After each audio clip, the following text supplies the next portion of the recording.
बंधू आणि भगिनींचं हार्दिक स्वागत।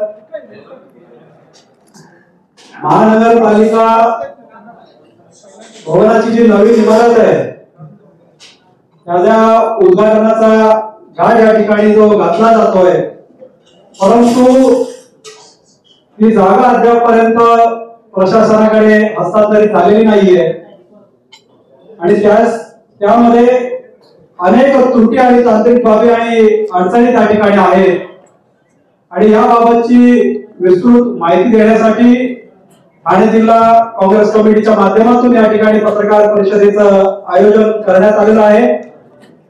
या पत्रकार परिषदेसाठी शिवसेना जिल्हा प्रमुख केदारजी जिगे, माझे सहकारी प्रवक्ते हिंदुरावजी गळवे या ठिकाणी व्यासपीठावरती उपस्थित आहेत। मी विनंती करतो ठाणे काँग्रेसचे अध्यक्ष ॲडव्होकेट विक्रांत चव्हाण यांना की त्यांनी याबाबतची माहिती आपल्याला द्यावी। सर्वांना नमस्कार। थोडक्यात विषय फक्त तुमच्या समोर मांडणार आहोत कारण का बराच वेळ झालेला आहे।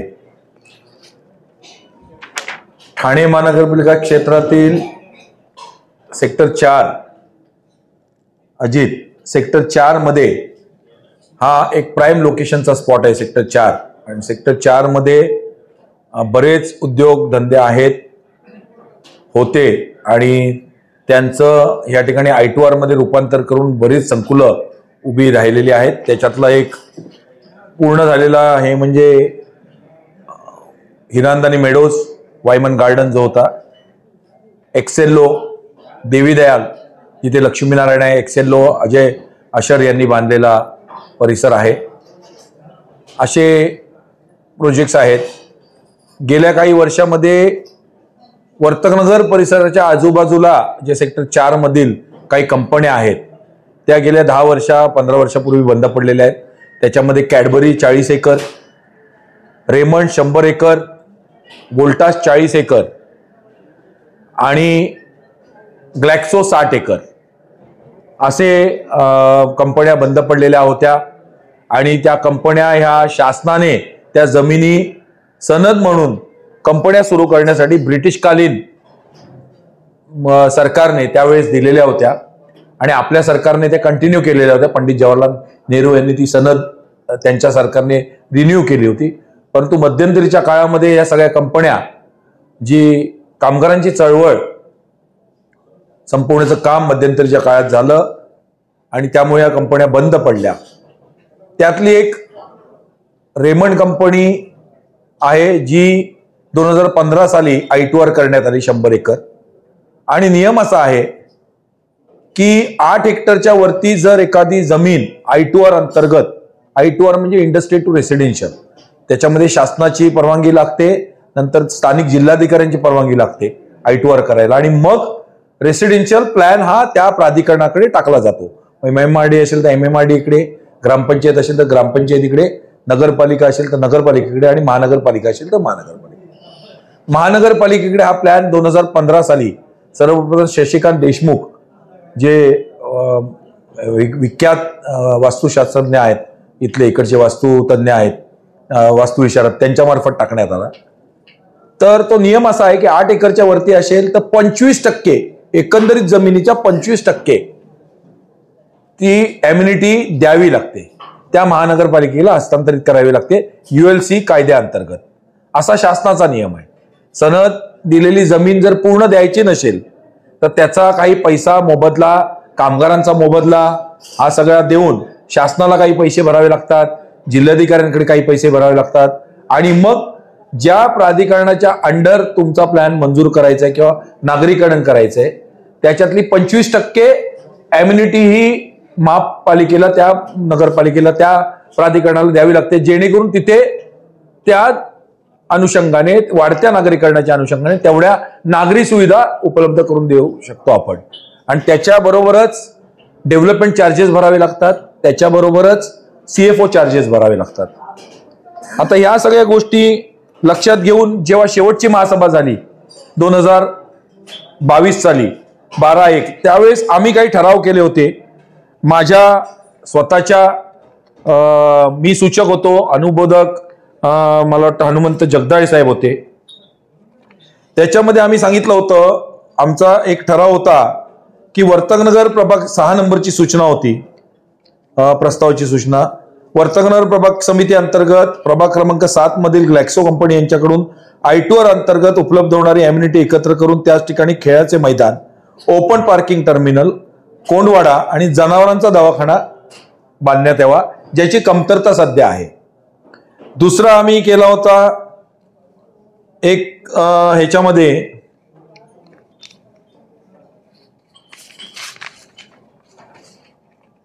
तो आम्ही वोल्टास संदर्भात केलेला होता.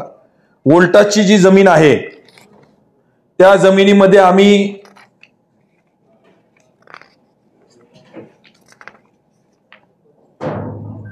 वोल्टासची जी शेड डेव्हलपर्सची जमीन आहे 40 एकर, त्याच्यामध्ये आम्ही विव्याना मॉलच्या मागे त्याच्यात सांगितलं होतं आम्ही अम्युनिटीमध्ये स्मशानभूमी बांधावी, कारण का या परिसरात स्मशानभूमी नाहीये.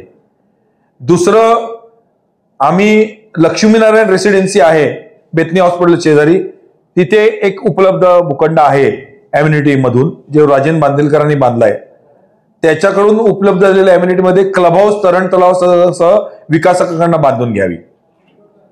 त्याच्यानंतर रेमंड कंपनी आहे, रेमंड कंपनीमध्ये जी 100 एकर जागा I2R अंतर्गत करण्यात आलेली आहे, त्याच्यामध्ये एकत्रित अम्युनिटीमध्ये महापालिका भवन, ओपन पार्किंग टर्मिनल आणि खेळाचे मैदान ही आम्ही सांगितलेली होती.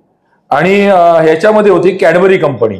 कॅडबरी कंपनीमध्ये आम्ही सांगितलेलं होतं की एक उत्तम हॉस्पिटल आपण चांगलं या भागातील लोकांसाठी बांधावं. अशा प्रस्तावाच्या सूचना आम्ही ठेवलेल्या. त्याच्यावर आणखीन एक प्रस्तावाची सूचना होती की ती म्हणजे महात्मा गांधी उद्यानात महात्मा गांधींच्या शेजारी लालबहादूर शास्त्रींचा पुतळा उभा राहावा, अर्धपुतळा. ही आमच्या काँग्रेस कार्यकर्त्यांची, विशेष करून सुरेश ठाणेकरांची मागणी होती, ज्यांचे वडील स्वातंत्र्य सेनानी होते, ज्यांनी लालबहादूर शास्त्रींबरोबर काम केलेलं होतं. या आमच्याही होत्या. आता असं असताना ती अम्युनिटी परत सरनाईक साहेबांनी मागणी केली की JK केमिकलची जी बाजूची जिथे हेलिपॅड आहे ती अम्युनिटी घेऊन 25 एकर त्या ठिकाणी महापालिका भवन नवी मुंबईच्या धर्तीवरती उभं करावं. असं असताना आणि बाकीचे रिझर्वेशन ताब्यात घ्यावे. असं असताना या 2022च्या काळात, 21च्या काळात जाता जाता संजीव जयस्वाल साहेब असतील किंवा मग नंतर आलेले आयुक्त यांनी बरेचसे भूखंड रेमंडचे त्याचे रिझर्वेशन गपचूप रिलोकेट केले शासनाची परवानगी न घेता. बघा, मॉडिफिकेशन दुसरा विषय आहे आणि रिलोकेशन दुसरा विषय आहे. रिलोकेशन करायचं असेल तर ते आयुक्तांना अधिकार असतात, पण शासनाची परवानगी घ्यावी लागते.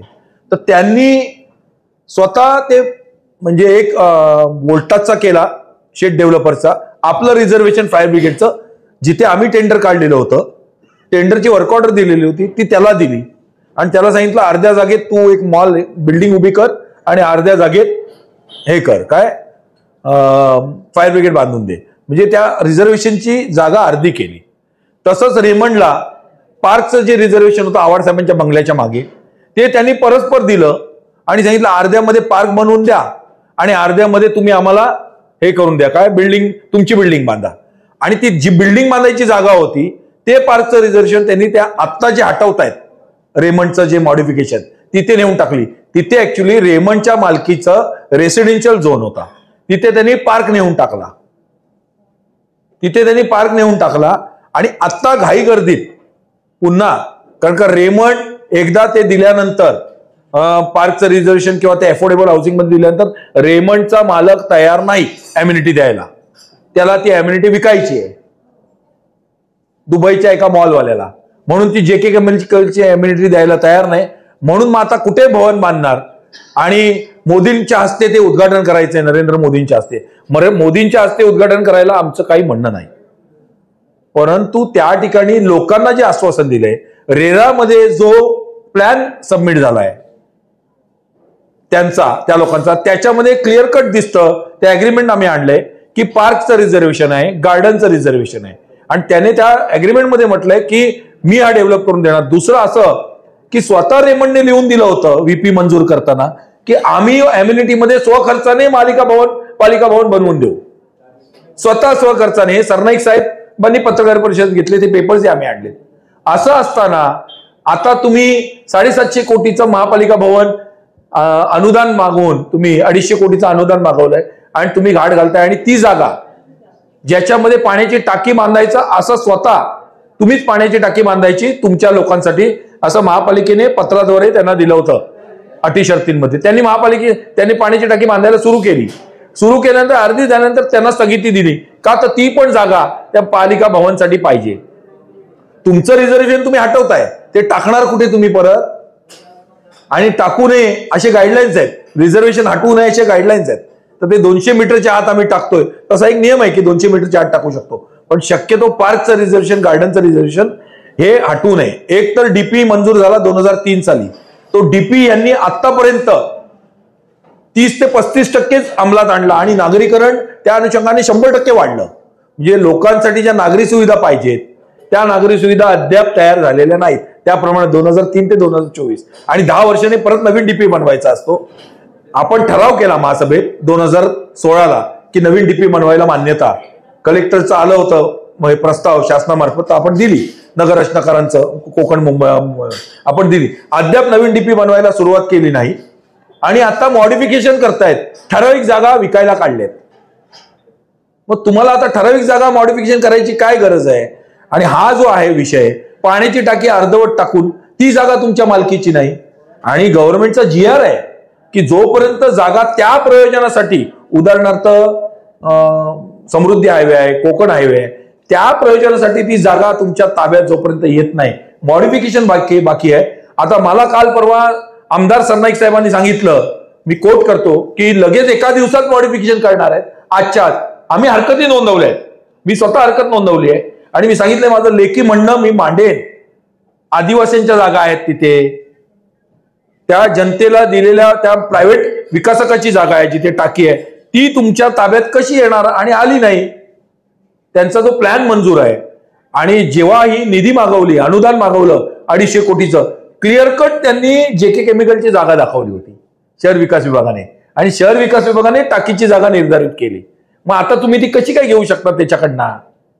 या सगळ्या गोष्टी आहेत आणि एवढं फास्ट करण्याची गरज काय? तुम्हाला वाटत असेल तर मोदींना इलेक्शन नंतर आणा तुम्ही, आमचं काही म्हणणं नाही. मोदी साहेबांना तुम्ही इलेक्शन नंतर आणा, तुम्ही मोदीला आणा किंवा ट्रम्पला आणा किंवा जो बायडनला आणा, आमचं काही म्हणणं नाही. फक्त दाऊदला आणू नका, त्याला आमचा विरोध नाही, परंतु तुम्ही आणा ना. पण एवढं घाईघाईत महापालिका भवन आणि ते सुद्धा एका कोपऱ्यात आत, आता तिथे कोण जाणार आतमध्ये? 2 छोटे रस्ते दिलेत 30-30 मीटरचे. महापालिका भवन तुम्ही बांधणार कुठलंही ते रोड लगत पाहिजे. आता ते 100 एकर मध्ये कुठेतरी मध्ये नेऊन तुम्ही महापालिका भवन ठेवणार आणि जाणीवपूर्वक त्या लोकांना त्रास द्यायला, किंवा तो रेमंडवाला आता ऐकत नाही. रेमंडमध्ये शीतयुद्ध झालंय चालू. रेमंडवाला हा गेला बीजेपीच्या ताब्यात आणि म्हणून त्याने बीजेपीला कार्यालय दिले बांधून. त्याने बीजेपीला कार्यालय बांधून द्यायला त्याच्याकडे पैसा आहे, परंतु महापालिका भवन बांधून द्यायला पैसा नाही आणि कुठेतरी प्रशासन कमी पडतंय, दबावाखाली आहे. आता युद्ध सुरू झालंय CM साहेबांमध्ये आणि बीजेपी मध्ये. आता बोलले की कोणतरी की CM साहेबांवर दबाव, ते फॅक्ट आहे. हा दबाव चालू आहे त्यांच्यावरती, म्हणून या ठाण्यामध्ये मुद्दाम या मोदींना आणलं जात आहे आणि CM साहेब पण कुठेतरी कमी पडतायत या याच्यामध्ये. त्यांचा दोष नाही. आमचं म्हणणं एवढंच आहे, हे मॉडिफिकेशन कोणाच्या दबावाखाली एवढ्या घाईघाईने जी निविदा मागवली आहे. आता वास्तविक निविदा राजीव गांधींच्या पुतळ्याची जागा सँक्शन करायला त्यांच्याकडे वेळ नाही आणि ह्याचं मॉडिफिकेशन तुम्ही लगेच करणार. ही निविदा जी मागवली आहे 250 कोटीची, याच्यासाठी हैदराबादची 2 माणसं आली आहेत. त्यांचा संगनमत आहे 14% अभाव आणि 6% अभाव. तुम्ही आणखीन मुदतवाढ दिली पाहिजे होती. ते दोघेही ब्लॅकलिस्टेड आहेत बऱ्याच ठिकाणी आणि जोपर्यंत आता तुम्ही 250 कोटी अनुदान मागवलंय, बाकीची 550 कोटीची तरतूद कुठून काढणार तुम्ही? तोपर्यंत सरकार पडलं. मग एकंदरीत सगळं बजेट जोपर्यंत येत नाही, बिपिन शर्मांनी ही भूमिका घेतली होती की जोपर्यंत संपूर्ण बजेट येत नाही आणि या निविदेमध्ये एवढे घोळ आहेत, तुम्हाला मी सांगतो जागा ताब्यात नाही. CVCचा गाईडलाईन्स आहेत की जागा जोपर्यंत ताब्यात येत नाही तोपर्यंत करायचं नाही. घाईघाईने त्या निविदा काढल्या, घाईघाईने त्याची स्क्रुटिनी न करता त्याचं फिनान्शियल टर्नओव्हर किती आहे त्याची खातरजमा करावी लागते. समजा त्याने दिलं माझं 750 कोटीचं टर्नओव्हर 3 वर्षाला आहे, 1 वर्षाला 750, तर ते IT मध्ये विचारावं लागतं. ते IT मध्ये पेपर्स टाकावे लागतात. त्याने सर्व्हिस टॅक्स भरलाय का, सेल्स टॅक्स भरलाय का तेवढ्या किमतीचा, या सगळ्या गोष्टी, त्याचा एक्सपिरियन्स सर्टिफिकेट, तो पात्र आहे की नाही. दुसरी महत्वाची गोष्ट, तो त्याला पात्र करण्यासाठी विशिष्ट ठेकेदाराला यांनी अटी शिथिल केल्या. ज्या गाईडलाईन्स गव्हर्नमेंटच्या आहेत त्या बाजूला ठेवून वास्तविक जेव्हा टेंडर 5 लाखाच्या टेंडरसाठी एक मर्यादा असते, काही अटी असतात, 50 लाखाच्या टेंडरवर काही अटी असतात, त्याच्यावरती गेलं 50 कोटीच्या वरती आपलं 50 लाखाच्या वरती काही अटी असतात. 750 कोटीची टेंडरची प्रक्रिया, त्याच्यासाठी त्या क्षमतेचा माणूस लागतो आणि त्याचा अनुभव तेवढा लागतो. जसं पुतळ्याचं झालं, मी मगाशी म्हणालो त्या अजित मांढरेंना, त्यांना काय कळलं नसेल की जो बूंद से गई हौद से नाही आती, याचा अर्थ हा बिरबलाशी संबंधित आहे. की जेव्हा बिरबलाने पकडलं होतं अत्तर वरतून खालू पडलेलं अत्तर उचलताना, तेव्हा दुसऱ्या दिवशी ते लाज वाटते त्याला, म्हणून अकबर हौदेत बसतो अत्तरच्या आणि बिरबलाला बोलवतो बघायला, मी बघा हौदेत आहे. तर तेव्हा बिरबल म्हणतात जे बूंद से गई हौद से नाही आई आसक्ती, म्हणजे एक पुतळा पडला आता 100 पुतळे बनवा. तसंच माझं म्हणणं आहे की या ठिकाणी जो बूंद से गई ती हौदातून येत नाही. केवळ तुम्ही अट्टहास करून त्या लोकांना सगळ्यांना नाराज करून, माझ्या वॉर्डातले लोक आहेत, मी लोकप्रतिनिधी आहे, आम्ही ठराव केलाय आणि महासभेशिवाय कोण मोठा नाही. कायदा काय म्हणतो, प्राधिकरण जो ठराव करेल, आणि हा ठराव जर तुम्हाला ओव्हररूल करायचा असेल तर 451 खाली विखंडित करावा लागतो. हा ठराव जाणीवपूर्वक दाबून ठेवण्यात आला होता. शेवटी काल मी माहितीच्या अधिकारात मिळवला, सन्माननीय महापौरांनी मला दिलाच नाही, प्रशासनाकडे पाठवला नव्हता. सन्माननीय महापौर कोण तुम्हाला माहिती आहे, मी सांगणार नाही. शेवटी मी काल सचिवांकडे जाऊन दमदाटी करून त्यांना हे करून त्यांच्याकडनं घेतला, हा ठराव घेतले आणि या ठरावाचा इतिवृत्तांत मंजूर म्हणून दिलंय. मंजूर झाले होते ठराव मंजूर झाले, पण ते ठरावाची प्रत पाठव, म्हणजे प्रशासन हे कुठेतरी भ्रष्ट आहे. त्या रेमंड बहाल करायला निघाले 100 एकरची जमीन, आणि त्या अनुषंगाने वाढणारं नागरीकरण 60 एकर ग्लॅक्सो पण अशीच विकायला काढली आहे. सगळं स्वतःकडे घ्यायचं. कॅडबरी, म्हणजे इथे जे नागरीकरण वाढणार आहे, म्हाडाची तर वर्तकनगरच्या वाटच लावली, त्याची एक वेगळी पत्रकार परिषद मी घेणार आहे. म्हाडाला ज्या अटी शर्ती टाकलेल्या होत्या 25% अटी शर्ती पूर्ण झालेल्या नाहीत, ते ओलेजंग इमारत. इथे आता जेव्हा इमारती उभ्या राहतील तेव्हा तिथल्या नागरी सुविधा, पार्क असेल, तरण तलाव असेल, शाळा असेल, इस्पितळ असतील, रस्ते असेल. तुम्ही विचार करा की विवियाना मॉल आधीच झालेला आहे, आता बोगदा येतोय, याच्यामध्ये ट्रॅफिक स्टिम्युलेशन एवढं होणार आहे. तुम्ही आता बघा, तीनाथ नाक्यावरून जेव्हा आपण येतो खाली, किती ट्रॅफिक असते. ते पिलर कसे मेट्रोचे आलवलेत, ती देवळं वाचवायला, ते आयलंड वाचवायला. म्हणजे वाट ठाण्याची पूर्ण घोडबंद रस्त्याचा सत्यानाश यांनी केलाय. आणि आता त्याच्यावरती हे करण्यासाठी काय बोलतात, उतारा करण्यासाठी आता नवीन काहीतरी योजना आणतायत. मी म्हणून म्हटलं की जो बूंद से गई हौद से नहीं आती. आता तुम्ही म्हणत की हे मोदी येणार आहेत म्हणून त्यांनी हे करा सिमेंट कॉन्क्रीट. मग सामान्य जनतेचे नेहमी होणारे हाल, व्हीआयपी मुवमेंट येते म्हणून तुम्ही आज रस्ता केला, रोज लोकांचे हाल होतात. आता ते मी आता येताना तिकडनं आलो, ते कुठलं तलाव, ते रायलादेवी तलाव पॉश बनवलं युनिव्हर्सल स्टुडिओ सारखं सिंगापूरचं. अरे इथे महिलांना स्टेशनला गेले तर टॉयलेटला जायला चांगली शौचालय नाहीत, आपल्या ठाण्यामध्ये शौचालय नाहीत. त्यामुळे हा जो सगळा घोटाळा आहे याला आमचा विरोध आहे. 100% आम्ही कोर्टात जाणार, ती लोक रेमंडची कोर्टात जातील. आणि माझी विनंती आहे, मोदींनी घाईगर्दीत याचं उद्घाटन करू नये, नाहीतर मोदी हे तोंडावर पडतील. उद्या मोदींनी याचं उद्घाटन केलं, मी आज SMS असीम गुप्तांना पण पाठवलंय सकाळी. असीम गुप्ता मॉडिफिकेशनवर फायनल सही करणार आहेत आणि त्याच्यानंतर मुख्यमंत्री करणार आहेत. मी असीम गुप्तांना मेसेज पाठवलाय सकाळी, कारण का काल रात्री त्यांनी फोन उचलला नाही. मी असीम गुप्तांना मेसेज पाठवताना त्यांना हेच सांगितलंय, आणि हा मेसेज मी ठाणे महानगरपालिकेच्या सगळ्या अधिकाऱ्यांना पाठवलेला आहे, रोडेंना पाठवलाय, आयुक्तांना पाठवलाय, ADTP-ना पाठवलाय. त्या मेसेजमध्ये मी असं लिहिलंय, good morning sir, Mr. Asim Gupta, we have not been heard in hearing for suggestions and objections to modify the park garden reservation in Raymonds. As I had raised objection in my hearing and I was unaware of some developments, I clearly mentioned that I will give my say in writing as soon as you procure. मी काही documents मागितले होते त्या hearing मध्ये. Procure necessary documents. There is a video recording of the hearing, ज्याच्यामध्ये मी documents मागितलेत आणि मी सांगितलं की मी से देईन, त्याच्यानंतरच 7 दिवसाचा हे मागितलेला होता. documents, video record. But to my disappointment, the TDO department has hurriedly sent the modification report. Therefore, I am aggrieved on the grounds of principle of natural justice not followed. नैसर्गिक न्यायतत्वाचा अवलंब झालेला नाही या हिअरिंग मध्ये, मी clear cut सांगतो. आणि not followed. Therefore, my humble request is to you is consider my written say and my suggestions and then take a decision. If the government fails to give me an opportunity, then I will be compelled to move the Honorable High Court. Yours truly, Vikrant Chavan, Thane. तर त्यांचा मला message आलाय okay म्हणून, परंतु दबावाखाली होणार, कारण का स्वतः मुख्यमंत्री दबावाखाली आहेत, स्वतः सरनाईक साहेब दबावाखाली आहेत. सरनाईक साहेबांचा विरोध असताना त्यांची गळचेपी होते, कारण का हा भूखंड आपण विनाकारण आपलं रिझर्वेशन उठवतो ना. इम्युनिटी मिळणारा भूखंड का घेत नाही आपण? त्याने बांधून द्यायचे ना. त्याच्यावर एवढी मेहरबानी कशाला? त्याने आधीच लोकांचे पगार थकवलेले आहेत, त्याने आधीच लोकांचे पगार, कामगारांचे देणी थकवलेली आहेत. या लोकांना त्या स्वतः विकासकाने फसवलंय. त्याने स्वतः सांगितलंय अग्रीमेंटमध्ये, रेरामध्ये अग्रीमेंट केलंय.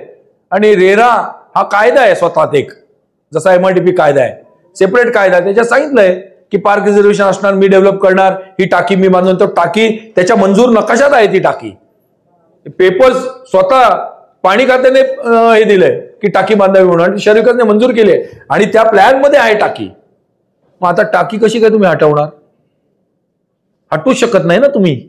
जनतेला दिलेलं म्हणजे ते हे महापालिका भवन बांधण्यासाठी, महापालिका भवन झालंच पाहिजे. उलट माझी मागणी होती माझ्या वॉर्डात भूषण होईल, परंतु ते असं एका कोपऱ्यात नेऊन टाकायचं आणि हे मोक्याचे भूखंड त्याला द्यायचे, कोणाच्या दबावाखाली किंवा कुठल्या आमिषाखाली मला माहित नाही.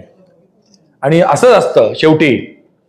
वाघ म्हटला तरी खाणार, वाघोबा म्हटला तरी खाणार, म्हणून आम्ही वाघोबा म्हणतो. आम्ही काँग्रेसवाले म्हणून पक्षाला चिटकवून, हे तुम्ही जाऊन पाया पडलात बीजेपीच्या आणि तुमच्यावर ही पाळी आली. बीजेपी हा वाघ आहे, तुम्हाला गिळणार, शिंदे गटाला गिळणार, लक्षात ठेवा. आणि आता परत बॅक नाही. जसं गँगवॉर मध्ये बॅक नसतं, तसं आता हे तिकडे गेले, त्यांना बॅक नाही. आता यांना चेपायचे हे सुरू झालेले आहेत. म्हणून मोदी तिकडे येत आहेत, ठाण्यावरती त्यांना कब्जा करायचा आहे. ठाणा हा शेवटी परत ते बीजेपीचा करण्याचा प्रयत्न करणार. आणि मग यांची अवस्था आसमान से टपके और खजूर पे लटके, न घर का न घाट का. म्हणून आपला पक्ष आणि आपलं नगर आणि मानवतेच्या दृष्टिकोनातून, कायद्याच्या दृष्टिकोनातून, लोकांना न्याय देण्याच्या दृष्टिकोनातून फार वेळ नाही. मी एवढंच सांगेन की हे भवन तिथे होता कामा नये, रिझर्वेशन उठता कामा नये.